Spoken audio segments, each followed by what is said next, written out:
97 years ago, the giant volcano Mount Krakatoa erupted in the South Pacific, one of the largest volcanic outbursts in Earth's history.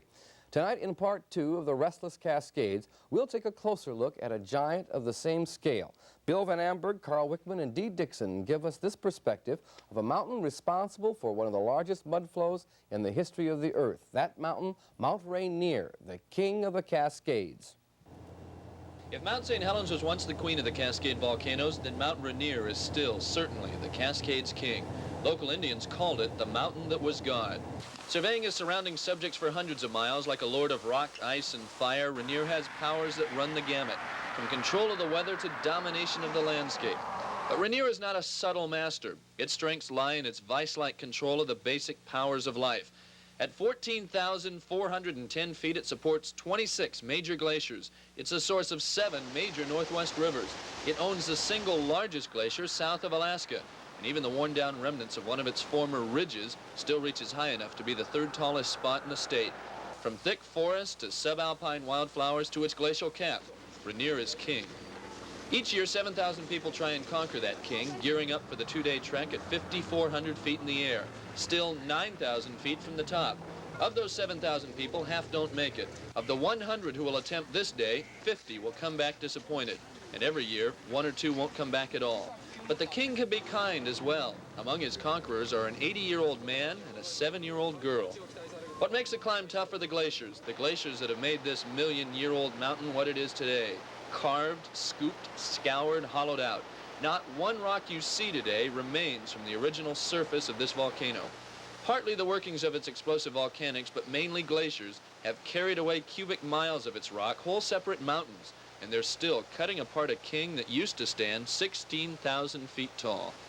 What you're seeing right down here is the snout of the Nisqually Glacier, and that's about 300 feet of ice down there. And 2 weeks ago there was a real sudden collapse of that big chunk down there, and it exposed the big hollow cave in back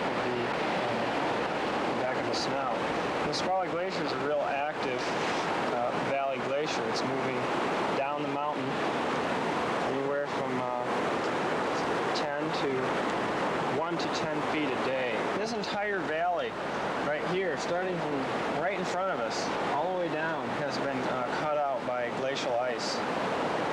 The Nisqually Glacier used to be a great deal bigger than it is right now. During the last ice age, it probably filled up this entire valley all the way to the top with ice, and it extended all the way from the top of the mountain, maybe 40 miles down the valley. This is the largest glacial system on any mountain south of Alaska. While it is not as large as obviously they were in the past, they're still very dangerous. In fact, geologically, it was not very long ago, about 6,000 years, that a massive avalanche came tearing down the Nisqually Glacier, turned into a mud flow, and covered this whole area with material over 800 feet thick. That's taller than the First National Bank building in downtown Portland. There are other examples. Ranier's lava flows have been so big they sometimes melted and took the place of entire glaciers. One was 1,200 feet thick. Another flow filled a river valley 12 miles long and 2,000 feet deep. Everything this mountain does, growth or death, is big. This is the trail of death from the Couts mud flow of 1947. It was minor as most in the past go and not caused by volcanics, but it was easily large enough to devastate this entire valley in a smaller version of the Toutle River. Trees not cracked right off were killed by the smothering of the concrete-like consistency of the flow. Most other life was covered or carried away by the wall, the riverbed scoured out with rocks and debris. 33 years in the past, and the wounds are just beginning to heal and cover over. Where Ranier has been devastating before tells us where today's dangers may be. It has shot out ash, exploded in cataclysmic blasts. But the greatest threats are the mud flows ripping down the rivers, giving the volcano command of the land all the way to Puget Sound. The city of Puyallup, just outside of Tacoma, is in a possible danger area because it's built on a massive mud flow from less than 6,000 years ago. It's standing on rocks that used to be on top of Ranier. That's until they came roaring down the Puyallup River, part of a tremendous blast that ripped the top off the mountain and covered 125 square miles of lowland. The town of Enumclaw to the east, today technically out of danger, was hit with that same smashing wave. And even though 35 river miles from the mountain, A wave of rock and mud 100 feet tall reached this spot and crushed it. The town sits on that legacy today.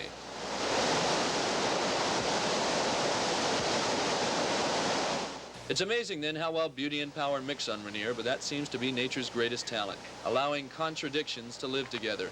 It's a land of dozing destruction, bubbling over with exuberant creation. Rainier is far from extinct. It destroyed its own summit 6,000 years ago and has since rebuilt most of it. Today there are vents and hot spots at the top and sometimes steam explosions on upper slopes. It's a fitful sleep for the king, and wildflowers clinging now to the side of this restless volcanic wildfire will call it home only until the mountain that was God wakes again from its slumber. From Mount Rainier, I'm Bill Van Amberg for Channel 2 News.